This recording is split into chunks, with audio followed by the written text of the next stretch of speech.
That hurt.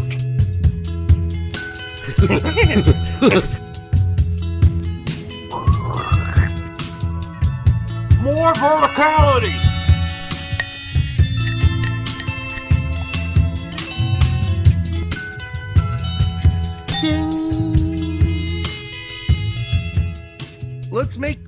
Let's make predictions. What is an acceptable amount of points coming out of the January window that we need out of these 3 games? What's acceptable? I'll take 6. Okay. That's losing to Canada, but beating the El Salvador and Honduras at home. Well, let's take these games one at a time then, because I think we can beat El Salvador at home. That should be. El Salvador's not a given though. They're a good team. What I'll say is that if we can't beat El Salvador at home to book our ticket to a World Cup and help us take one step closer to doing that, then we don't deserve to go to a World Cup. That's what I would say to that. Yeah, then we get about Honduras, in all honesty, because Honduras only has 2 points in this world qualifier. Yeah. So yeah, we should be able to beat them at home too. I agree. Yep, they're underperforming. I don't know what's going on in Honduras, but I really don't want another "what are we doing" moment. I don't want one of those. So let's beat El Salvador. But that Canada game, I hope you're right, and I hope we do get to see the A team versus Canada, because it is about bragging rights at this point. And I think we nipped that one too. What do you think?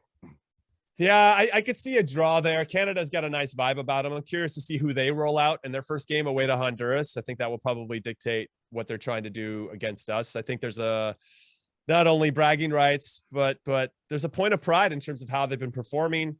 And I actually thought if we look back at the Gold Cup, we played them in the groups and I thought they were pretty good, to be honest. They had a lot of good opportunities. We scored very early in that one. And I think that threw Canada off the start, but then they made an adjustment and we struggled with them a bit. And they seem to be, confidence goes a long way. I think you had mentioned that a little bit earlier, one of you. And I think Canada's got that fire right now to book their ticket to the World Cup for the first time since '86. The game actually that I'm worried about the most, because it's 16 Canada 5 points, 15 USA, Mexico and Panama have 14. Yep. But any Panama game, so in Costa Rica's on 9. So if they can if Costa Rica can just somehow get slowed down, they play Panama. That's who they play first. If there's a draw on that one, or if Panama can win and there creates a gap between that, actually, I don't know if I want Panama to win, because that means the 4th place is still kind of dangling. Yeah. But if they could draw that one, there can start to be, separation between the top 3 and everybody else, and I'll start to breathe a little bit easier. But yeah, minimum 6 points. And 7 would be, or 9 would obviously ideal, but so 7 I think is more than doable, but because we owe them after them beating or getting a point against us at home. But say if Costa Rica is able to beat Panama and we win against El Salvador, that puts the gap between 3rd and 4th higher. But then we got to remember we're also playing Mexico and Costa Rica away, right? So that last one is going to be a little rough. Yes, we are qualifying, right, Jimmy? Yes, we're qualifying. We're qualifying, yes, right? Yes, this is not it shouldn't even be, something we have to worry about. But I mean, weirder shit has happened. I mean, people talk about the game where we lost Trinidad, but a lot of people don't recognize it wasn't like those were freakish ass goals. Those were freakish goals. Those goals they scored were freakish. We shouldn't have lost that game. No, well, my big issue is why did we let it get to that point? I get it. That's where my issue is. And so we can look back at a string of different results. They're like, what were we doing? Even when we lost to Costa Rica 2-0 at home, I was there. I was there in New York watching that game, and the fans, whatever, playing in a site where Costa Rica were making more noise than us is such a shitty, stupid narrative. But they had 2 shots and they scored both of them. And that was the difference. We didn't make the plays when we needed to make them. And that's just one game where there were other moments where we could have done better and didn't. And that led us to that situation. What I find interesting is that for all the heat that we get as a team or as a country, Italy didn't qualify in 2018. They won the Euros, fair play to them, but they might not qualify for 2022. I know. And that is batshit crazy to me, and that's a team where you look at the players, like they've got some world-class players on there. Jorginho, for whatever it's worth, is the 3rd best player in the world, according to the Ballon d'Or people, which is a bunch of horseshit. And he's the UEFA Player of the Year. And fair play to everything he's accomplished. He's a penalty merchant, but he is. It's interesting. It's interesting that when you give it some context, there are other countries who have more talent. Well, at least according to them, than us, and and they're still struggling to qualify for World Cups, and they're still struggling to find the right balance. Now, this is an Italian team, by the way, that was like on a 36-game unbeaten streak, which set a record, and they're still on the precipice of not qualifying for a World Cup, which is insane. So do you give them more? You give them more spots? You give your that's what they do. Yeah, you create a super league is what you do, so you make sure everybody's happy. Yeah, we had this discussion on this show, which is like, come on, this isn't. Brazil this isn't the South American European World Cup. It's the World Cup. We're not giving Europeans any more spots. Well, they're talking about. I read somewhere that they're talking about the Euros of including Brazil and. I saw that in Argentina. And I'm just like. It's a done deal as far as I hear. It's a done deal. Yeah, and I don't know why they're doing that. I think it's ridiculous. Money. Yeah, well, yeah, money. Okay, yeah. The answer to every question is money. I mean, that's why we've got MLS Next Pro, and our guys are now the two teams who are 17, 18-year-olds are now going to be playing just against 17, 18-year-olds for the most part, instead of playing against grown-ups in the USL, which I think is much more helpful to them in their growth. Jimmy, I don't know. What do you think about How much time do we have? How much time? That is a loaded question. Listen, I agree with you that leaving an environment where you're playing essentially with your buddies and going into an environment where you're competing against other grown men to put food on the table is an important step to make, and learning how to process that, especially you're not just competing against players from other teams, you're competing with your own teammates to get minutes to put food on the table. And that if you play well, you might be taking the food out of somebody else's mouth for them to realize their dream or to accomplish. And it's a really interesting step in a player's journey as they go along and have to figure that out. And even though you want your team to win, you still have to look out for yourself. And how do you figure out how to do that? And it's crazy. So I do think, to your point, it would be more beneficial for our younger players to play with grown-ass men sooner rather than later. Hell yeah. And I want to thank you for that existential moment, because that was really important. You digging in like that. That's about eating, baby. And then, although you did say environment, and MLS prefers you use the word ecosystem. Duly noted. I didn't know that. Duly noted. Okay. So we're gonna end this show with a few kind of rapid fire questions. Shoot. Are you ready for that? I am ready. Number one, what would you like to see Greg do differently going forward? Just one thing you'd like to see him do differently going forward. Just for fun, I'm going to use that as a disclaimer / preface. I wouldn't mind seeing Pulisic as a false 9, just to see what it looks like. That's it. I'm not trying to set everybody set Twitter aflames here, but Brendan Aronson and Gio Reyna on either side, Christian Pulisic. It'd be interesting to see. I guess it depends on the opponent. Like if you're in a low block, it'd be interesting to see those shifty guys in and around trying to break it down. That's all.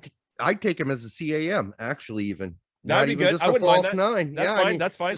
Be a connection between the front and the midfield. Just try something. Timothy Weah too. I mean, he's been playing well for us recently, so get him in the mix. Try a couple different combinations, especially if we have some friendlies to make that happen. But that would be one thing. Also, as I tweeted out during the Bosnia game, play the kids. When you have an opportunity to play the kids, play the kids. Play them. Yes. Okay. Question number 2. What other sports do you watch besides soccer? I watch basketball. I grew up in LA, so I'm a Lakers guy. And I say that I grew up there, everybody. I'm not a bandwagoner. I grew up there. I watched playoff baseball. I'm a Dodgers guy, and playoff hockey. And the Raiders were good when I was a kid in LA. So I'm still a Raiders fan, and we're doing just enough to maybe sneak into the playoffs. So no, I pay attention to a whole bunch of different sports. You know what I've been playing a lot though on my own is tennis. That's a good way to stay in shape. And I found a friend who's a little bit better than me. So I'm playing a little tennis right now, and I'm enjoying it, even though my backhand sucks and I can't serve. Well, you are talking to the 1988 number 26 player in Indiana tennis player. Wow, right here. Look at that. Yeah, look at that. I got to get your autograph. Of course, being 26 best player in Indiana is like being the 206 best player in California. Just to wave that. That's fine. I am still in awe. Tennis is a hard game. It's a mental game too. So it's when shit's going bad, it goes really bad. You know what they used to call me? The Baby Mac, because I learned how to play tennis by watching John McEnroe play tennis in a mirror because he's left-handed and I'm right-handed, and I used to copy everything That's he amazing. did. It's crazy shit. I wish I had video of that. That's All right. incredible. I just thought you like McDonald's food. This is my favorite part of the podcast right now. I was getting a real laugh. All right, next one. Do you still talk to Greg on a regular basis? No, I don't talk to him on a regular basis. I think it's better given how much we do around it media-wise and always having to have opinions, that it's better if I just keep that at bay. I did talk to Josh Wolf because he was my roommate and teammate for a long time with the national team and at club level when he was the assistant. Yeah. So sometimes him and I would talk, hey, he asked me what I think, how they played and what, anything that I had, any insights that he thought, especially the back line, anything defensive that he thought I could chime in on. But outside of that, once Josh left, I don't really have any contact with the coaching staff. And I think that's for the best. Yeah, no, I mean, it would be difficult for you to be objective, independent. The Yeah, response no to way. Wolf would have been, yes, I'm available for an assistant position. I appreciate that. I always say that. It always goes without saying. I always throw myself in the mix. Get that license, Jimmy. I'm working on it. All right. Working on it. So next question. U.S. soccer press, critical or not critical enough? It depends. I mean, I would say, I guess if you're talking technical, or excuse me, the official press, I think that there are some out there that are trying to be kind in some ways or balanced, let's say.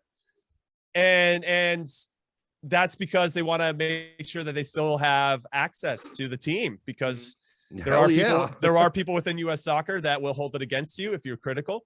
Bing, and bing. They've taken our access pass away from us. Yes, yeah. Well, they won't credential me at all for any more games because I fell into the same. Kirk category. has the same problem. Yep. Yeah. So it is what it is. I don't think we're alone with regard to our federation with how that works. So for the big outlets, the ones that probably have the most visibility, they have to kind of play the game a little bit. And so I think that probably holds them back from really getting after it at times. But I would say Twitter's, I think it comes and balances everything out, because Twitter is a hot dumpster fire. And even though there's some great takes on there, a lot of, Twitter's a good place to be emotional and to be in the moment. And that's fun. And I appreciate that there's a lot of great voices out there that are continuing to emerge and are so enthusiastic and passionate about the game in this country, just like you two. And it's great. I think the more voices that care, that's only a good thing. I tend to just deal Twitter with comedy. There's really no reason to take it serious. Sure. Yeah. That's why I let Brett handle the Twitter, because I have a bad well, if you're like the baby Mac, I could see you losing your goddamn mind on Twitter. You can't be serious. All right. 2 more quick questions. What do you think of indie soccer shows that are cropping up, and do you have any favorites? Any soccer shows? Independent. Oh, like independent. Like ours. Like, we came back after being gone for years, and now we're on. We went from 0 to almost 2,000 subscribers in 8 months, which is absolutely insane. Yeah. But there are other guys out there. I think Tactical Manager. I'm thinking of 11 Yanks. These guys they're booming out there. Yeah, it's great. I think that they started on a great platform. If I'm not mistaken, they both really got cranking on YouTube, which gives some good visibility. I think they've come along at the right time where there's such a thirst for having different opinions on the U.S. men's national team. And yeah, I love what they're doing. I love that they're creating an audience, again, in a community that really loves to talk about the game. And for me, there are some former players out there that may or may not be in the media that don't like some of these voices out there that maybe didn't play at their level, and there's a little bit of bitterness there that definitely exists. But I don't think you can say this game is for everyone and then not give everybody a voice to also express how they feel about what they're seeing. And I'm all for it. Now, I did come out pretty hard. I didn't have any context, so I came in pretty hard at Tactical Manager. And I forgot exactly what I said. That was like 5 days ago, and like so much has happened since then. And Christmas in particular, I got a Dyson vacuum, everybody, and I absolutely love it. That's how I know I'm getting old. I'm like, I love Dyson vacuum. What are you, Freddie Adu all of a sudden? What's going on here? Oh, zinger! No. I got zinged. I walked right into that one. But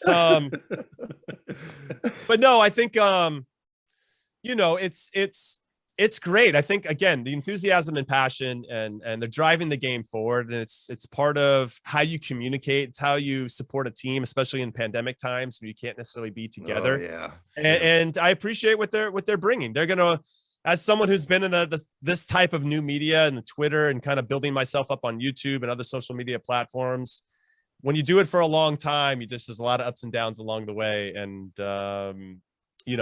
I'm very excited for them because it feels like they're in an up period, and it's good times for them. And everyone was in an up period. Everyone was in up period for a while, and that's true. The algorithms changed it all. Yeah, the algorithms are brutal. Oh my God, they've been brutal. They're Yeah. killing us. They're killing everybody right now. Yeah. So I hope they fix that shit because it's ridiculous.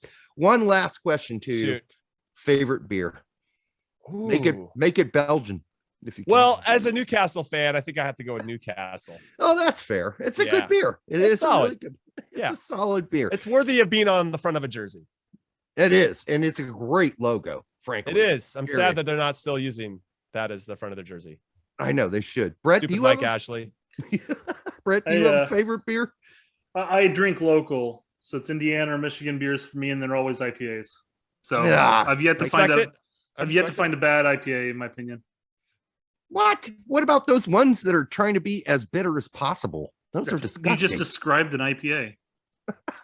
What I an can't IPA? deal with it. An IPA is the hardest sell for beer. It's like, hey, drink this. It's bitter, but you're gonna like it. I think. It's just, it is what it is. I enjoy it. All right, whatever. All right, Jimmy, I want to thank you. Like big Thank you, hearts. guys. Big hearts, I big appreciate hearts, you. baby. I love you. I love that you're back on the show. And just to clear it up, we were joking about you not coming on the show. Joking. We were not saying Jimmy won't come on our show. We were joking about fine, it's that. fine. We just can't get Jimmy on the show anymore. And that's because I was emailing you a 10-year-old email and you didn't reply. And of course, it probably doesn't even work anymore. And I was like, yeah, it's probably that 10-year-old email. And then people went and attacked you for that. And I'm like, don't attack Jimmy. That was It's a fine. joke. And once I saw that, I immediately followed you, got on the DMs, and let's get after it. So And no fairness, harm done. I'm in not. I fairness- don't. It's the internet. I don't take it too personally. In And here's fairness, I the think it was weird- the same email connected to your MySpace account. So yeah, that's it probably was. doesn't work. And here's the dumbass thing. So all the guys we've had on the show before, Brian Schroeder, for instance, from ASN, I had his phone number. So I just texted him, and it's been like 10 years. And he's like, oh yeah, hey dude, yeah, you're the guy that, I hired your mother to be a translator when I interviewed Timmy Chandler. And then I looked on my phone and I had your fucking phone number. I could have texted you at any point and I didn't. I'm an idiot. It was all my fault. And those were just jokes. So everybody, chill I out. don't. I blame Derek on a daily basis. I don't. Quit being so I don't. stupid, Derek. I don't take any of that personal. You don't have to worry about any of that. No, I wasn't worried about it at any point, honestly, Jimmy. We knew your sense of humor and your character as a person. I So appreciate that. thank you for coming on the show again. I hope to have you back. And Let's do it. Let's do it soon. again. Yeah, and let's do it do it soon. in even better circumstances, like say when we're qualified and we're preparing Yes, for the World I'm happy. Cup. I'll definitely come on once we qualify. We'll celebrate, and I'll bring my favorite beer. Champagne for everybody. All right. Until the next time on the Straight Red Card, we're signing off. Good night. Make sure you like, subscribe, and all that shit. Thanks, Jimmy, and good night. That hurt.